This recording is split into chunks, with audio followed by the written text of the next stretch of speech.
नमस्कार। क्या आप जानते हैं कि हमारे प्रदेश का उद्यान निदेशालय कहाँ है?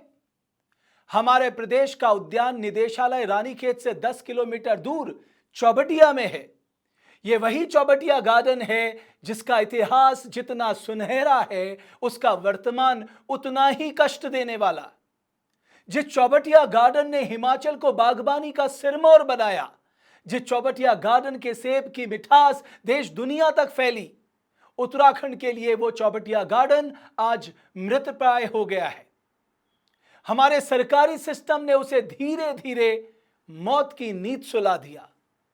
नेताओं की अदूरदृष्टिता, अफसरों के देहरादून प्रेम ने पहाड़ में बदलाव लाने के लिए बनाए गए चौबटिया गार्डन को हाशिए में धकेल दिया। हर उत्तराखंडी के लिए जानना जरूरी है कि चौबटिया गार्डन की स्थापना 1867 में अंग्रेजों ने की थी। आजादी के बाद अविभाजित उत्तर प्रदेश के मुख्यमंत्री पंडित गोविंद बल्लभ पंत ने पहाड़ में बागवानी को बढ़ावा देने और काश्तकारों को आर्थिक तौर पर सशक्त करने के लिए 1953 में उद्यान एवं खाद्य प्रसंस्करण विभाग का निदेशालय यहां बनाया। आशा के अनुरूप यह क्षेत्र फला फूला और बागवानी का हब बन गया। यहां उत्पादित होने वाली डिलिसिस, बघिम्बम, राइमर गोल्डन जैसे सेब की प्रजातियां पूरे देश में प्रसिद्ध हो गई। आपको हैरानी होगी, देश के पहले प्रधानमंत्री पंडित जवाहरलाल नेहरू को चौबटिया गार्डन के डिलिसिस सेब बेहद पसंद थे। 1996 में तत्कालीन राष्ट्रपति डॉक्टर शंकर दयाल शर्मा जब अपनी यात्रा पर यहां आए तो उन्होंने लिखा, मुझे यहां आकर यहां चल रहे प्रयासों को देखकर बड़ी प्रसन्नता हुई। हमारे देश के पर्वतीय भागों में बसे लोगों की आर्थिक स्थिति सुधारने के लिए फल उत्पादन बहुत हितकारी होगा। मैं इन प्रयासों में सफलता की कामना करता हूं।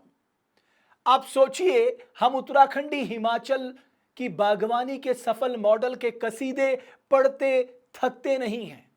लेकिन क्या आप जानते हैं, हिमाचल के बागवानी की सफलता के पीछे आपका अपना चौबटिया गार्डन की बहुत बड़ी भूमिका है। शुरुआत में हिमाचल के बागों में पौधों की सप्लाई इसी चौबटिया गार्डन से होती थी। जिस प्रदेश की 80% जनता खेती और बागवानी पर निर्भर करती थी, उस प्रदेश में सारा ध्यान उद्योगों पर लगा दिया गया। जितना ध्यान औद्योगिकरण पर लगाया गया, उससे ज्यादा ध्यान हमें बागवानी पर लगाना था। और अगर हम ऐसा करते तो आज पहाड़ और मैदान के बीच इतनी बड़ी आर्थिक खाई जो पैदा हुई है वो नहीं होती। इतना ही नहीं, कभी अपने उद्यानों को ठेके पे देकर तो कभी पंतनगर यूनिवर्सिटी के अधीन कर हमने चौबटिया गार्डन की बर्बादी की कहानी लिख डाली। लेकिन जब समझ में आई तब तक बहुत देर हो चुकी थी। आज मैं पूरी जिम्मेदारी से एक बात कहना चाहता हूं, अगर हमने मनसा वाचा कर्मणा से खेती और बागवानी पर पर्याप्त ध्यान दिया होता और अपने उद्यानों पर ईमानदारी से काम किया होता तो बीज के मामले में न सिर्फ देवभूमि उत्तराखंड आत्मनिर्भर बनता, बल्कि दूसरे राज्य भी हम पर निर्भर होते। लेकिन अभी भी वक्त है अपनी गलतियों से सबक लेने का, उद्यान निदेशालय को पुनर्जीवित करने का।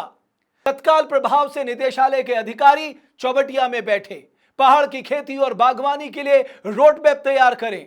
भौ से भ्रष्टाचार और कौ से कमीशन खोरी से ध्यान हटाकर पहाड़ को आबाद करने का संकल्प लें।